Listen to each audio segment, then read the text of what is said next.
celebrant. Debo. Sabi ng driver, 40 lang daw ako. Sabi ko, i-exit na.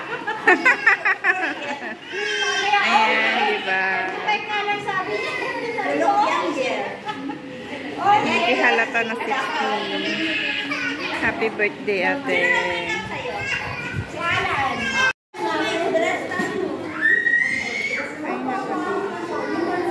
Kumain yung mga foods. Kita ang ganda. Ang galing ng mga nag-ayos.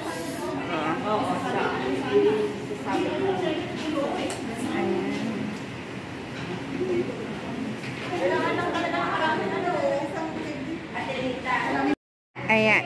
Oh, siya. Oh, hindi pa. Maya-maya. Ayan. Yan o. May maganda doon. Tanggal niya, no?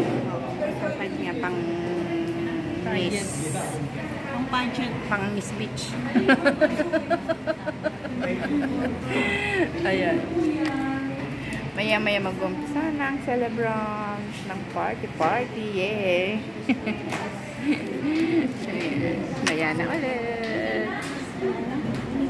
Ang celebration na tunay nga naman isang pagpapala mula sa ating Diyos. Amen. Pero ang sabi niya sa akin is para wala na problema. Sabi po dito, for everything there is a season and a time for every purpose under heaven.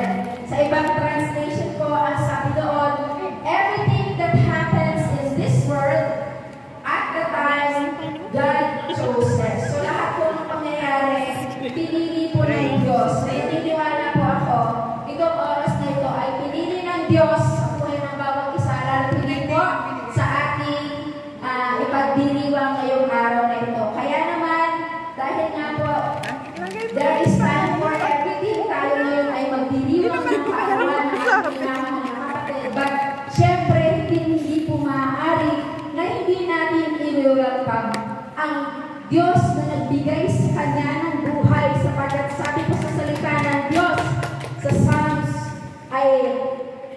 139 verse 14, life is a precious gift from God. So, kiniklaim po natin yon that the life we are celebrating ngayon sa buhay ni Ate Lloyd, that is a gift from God. Kaya naman, let us also welcome. Okay. So, syempre, sila po yung talagang sobrang naging abalang na host ngayong araw na ito. Kaya naman, let us give them a big round of applause sa kanilang family de la Cruz. Amen. Amen. So, ngayong hapon ito, syempre, tulad po ng aking sinabi, this is a celebration of life at naniniwala po tayo dyan. This is also a thanksgiving of life God has given to our lovely birthday celebrator. Kaya naman, let us put our hands together as we welcome the main highlight of this celebration as she stepped into the next level of her life. Brothers and sisters, let us all rise and give a one round of applause to Sister Loida Uy de la Cruz on kanina po nung si Ate Loida dumating, sabi ng taxi driver, ilang taon ka na? 35 lang din. Ay, sabi ka, 35, imagine, 35, and now she's 60, so less 25 years old. So, ganon, malaki ang ginagawa ng Diyos sa ating buhay. Dumadagdag man ang edad, pero patuloy tayong bumabata sa pag-ibig ng ating Panginoon. Amen po! So, dahil nga po nadagdagan ang inyong citizenship, so, syempre, kung tayo po ay nasa Pinas, nandun po na, marami tayong makukuha benefits. So, kung hindi pa po natin alam ano po yung benefits na meron kung nasa Pinas tayo. Ang sabi po din, dapat ako sa inyo po mga presents na di nyo ko binigo na kumaten ng aking 60th birthday. Ito naman ay pasasalamat sa ating Panginoon dahil nung yung father ko po, hindi po siya, 49 lang po siya, kinuha na siya ni Lord. Tapos yung isang ate ko po, ginawa din ni Lord. Kaya ito po ay malaking pasasalamat ko sa Panginoon na binigyan niya ako na umabot ako at bibigyan niya pa ako. And I believe na bibigyan pa ako ng Panginoon ng maraming buhay upang magkaroon ng pakinabang ang aming buhay sa Kanya. Kung talagang kilala natin ang ating celebrator. Welcome po, Ate Dalia. So, kung talagang kilala niyo, anong relation mo kay Ate Lois? Kaibigan, may kamartay siya sa So you are friends.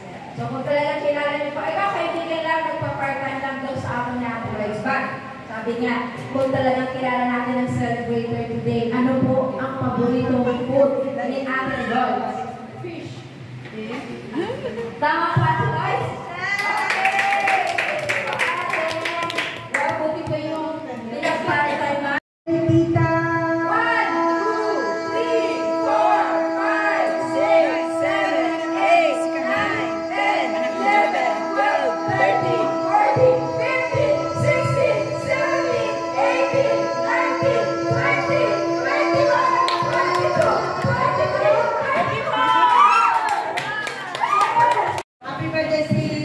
1, 2, 3, 4, 5, 6, 7,